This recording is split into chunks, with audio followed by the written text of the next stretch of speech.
get it all from Mexico and up that way, and sure, it changes every 5 minutes because it's blowing fairly fast, so generally fairly temperate. When it comes down from the north, that's when it gets cold here.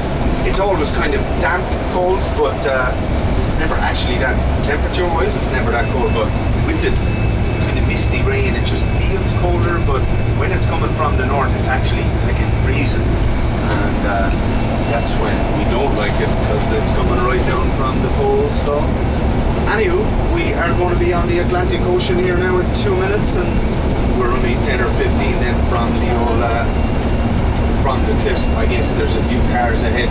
It is a holiday, it's just going to be that way, but so far we've been alright. I guess everybody was not wanting to get up too early this morning after having a few scoops last night, so. But right now, I guess you are going to look out to the right, and it's that hill. The horizon there basically is where the cliffs of Moher are, on the other side of that hill up there, looking out into the Atlantic Ocean, I guess onto the Aran Islands and actually the land of Tiernan, said to be this magical, mythical island that the son of the leader of the Irish Fianna Warriors got taken off over there by a lovely girl called Niamh Cianór on her little magical white horse that brought her back from the island, and she came and got Oisín, and she brought him over there, and they were living happily ever after. Tiernan translates as the land of eternal youth, and I guess after some time they say Oisín got a little homesick and he wanted to come back, and she said, but Oisín time is different. And he was like any good old gentleman, he went off and had a good sulk. Here's the Atlantic Ocean straight ahead of us now, looks quite calm today.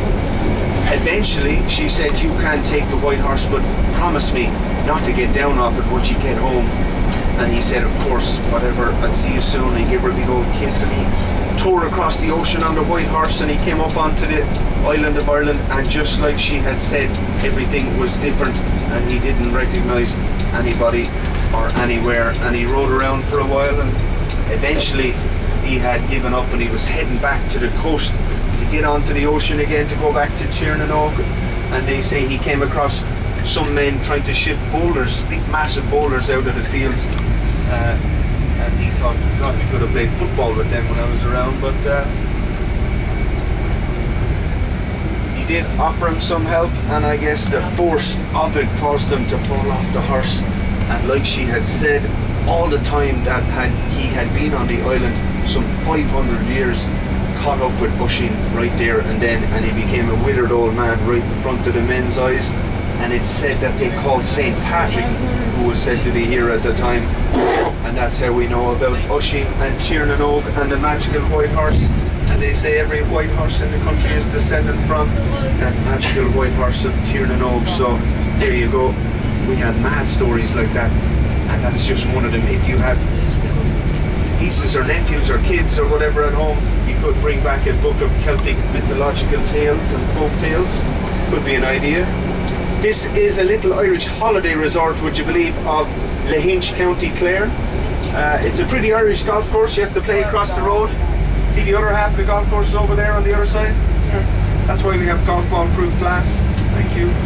But this is an Irish resort, if you could imagine. Before we had money to be heading off to exotic places like France for the sun, we would come down here and we'd rent a caravan for a week, and we'd stay inside the caravan because it's raining all week, and we'd kick the beaches out of each other playing Monopoly and Scrabble and stuff like that. So great times all together, but that's just how it was, I suppose. But we do love our golf. We have some of the best golfers in the world at the minute. Rory McIlroy, he's kind of confused. He's not sure if he's Irish or English. Padraig Harrington, Darren Clarke, McGinley, Lowry, Laurie, and just the list goes on and on. It's quite impressive. We have 40% of the world's links courses, which is even more impressive. This is, of course, a links course being on the coast, and I guess the ocean is taking back what it's theirs. A lot of our links courses are actually losing a bit of the coastline that they have, and it's causing havoc, I suppose. So these bloody golfers are the reason that Ireland became so expensive for tourism as well, because in the Celtic Tiger they were like, we don't want these penny pinching tourists, we'll stick with our golfers, and they've got lots of money, and sure, that's why it got a little bit outrageously expensive. is the little helipad. Ronald Reagan used to play golf in Lahinch when he was here, alive, visiting Ireland. Bill Clinton still comes to play golf every couple of years now. He used to be every year down in, little further down, the place called Ballybunion. Phil Mickelson loves Lahinch. He reckons it's his favourite golf course. And then there's no surf today. It's as flat as a pancake, which is good for us. It means the weather's somewhat fairly calm. It's a little breezy. We'll have to see what happens when we get there. There's a few storm clouds, but hopefully, like that, a very small shower might get rid of them. You think I'm mad probably mentioning surf and Ireland in the same sentence, but it's kind of bizarre.